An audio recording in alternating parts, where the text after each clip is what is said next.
what I talked about was creativity with the methods. But once you receive the data from your research, we also have to share it out. So there are also creative ways to share research beyond the canonical PowerPoint and beyond the bullet points. And one way is Facebook does this, Google did this. We, on Uber Freight, we did this just a couple weeks ago. We ran a design sprint based on the research that I did with truck drivers. We identified the pain points, the joys, the how might we's, and prioritized some of the ideas. This was a 2-day sprint. And originally we were just going to take down all the posters. We're just going to take it down and analyze and do all that. But we actually decided to keep it up for another day, open up the room to the whole org and the other teams, and have them come in and walk through it like a museum. We also included some user quotes on the wall. We included some artifacts from drivers. And in the bottom left picture, you'll see people looking to the left. I was actually running a video of diary studies that the participants recorded for us. So this is a great way to get engaged and look at it from a process point of view of how we came from the insights to our ideas. What worked out, what ideas didn't make it to the to the final cut. Another idea could be video showings, lunch and learns. This is from Facebook. It's not my picture, but you can hold these sessions to informally invite them to lunch and just show some of the research during people's downtime and really get them engaged, like a movie time. And an expo. So I also asked a question about what does a lockbox and online accounts have to do with anything? When I was at Google, I also worked on the account security team. And we would create this whole UX Research Expo to put out all the evergreen facts we knew about our users in a walkspace that contained games, facts, videos you can put on headphones to listen to user quotes and user stories. We had user journey maps out. And this lockbox was, we had stakeholders go through a scavenger hunt. And each time they reached a milestone, there was a new fact. And they had to determine whether or not this was a true or false statement, and then eventually they receive a prize.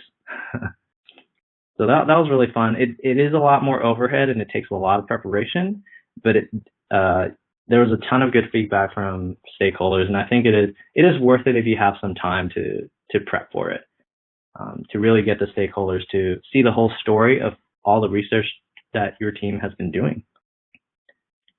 And finally, whatever this is, I see this in the journals, posting up little pamphlets or papers of quick research. So it doesn't have to, research share-outs do not have to be active all the time. They can be passive. In poster form, wherever people will be, this is another way to share out research. It's a great idea. Yeah. I mean, it doesn't have to be in the toilet. You could just put out little, maybe like 2x4 cards on the desk, or stand up on like a kitchen, on the kitchen cafeteria. Who knows? So the next takeaway is just try new engaging ways to share research beyond the bullet points. Not saying it's bad, but it is another way to get people to have fun with the research and know what you're up to. And that's it. That's my presentation on getting creative with UX research. Questions? That was Thank you. All right, then we have any suggestions for sharing findings creatively with remote stakeholders? So Pearson is spread across the globe. In the United States, we're coast to coast, and then we have now it's an English or UK company, so the primary headquarters are over in London, but we have UX teams in London and Poland, so like we are pretty much global.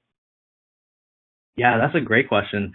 So the expo, we actually had teams in Tel Aviv, we had teams in Seattle, not just the headquarters, because we had researchers in all different parts of the world.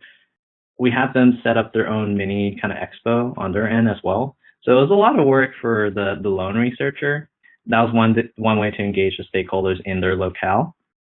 Of course, that's more overhead, like I mentioned. So remote stakeholders, you can ask maybe someone to help delegate and help post these up like once a month. or do like kind of a movie reel that you can share out and have people share it out for you in other locations. So I would just kind of make some connections in the other offices to who are on the same team or not on the same team to help share it out. So that's a really good question. So if you have suggestions, I'd love to hear it too. All right. Any other questions for Kevin? All right, Kevin, I think it's a wrap. I can't thank you enough. This has been such a fun and informative presentation, and it's been really, really nice to meet you. I hope we get nice to meet you as well, and thank you everyone for your questions, and I hope you learned something, and thank you so much for having me. It was fun to do this. Yeah, awesome. Thank you very much, again, Kevin. That was great. Thank you.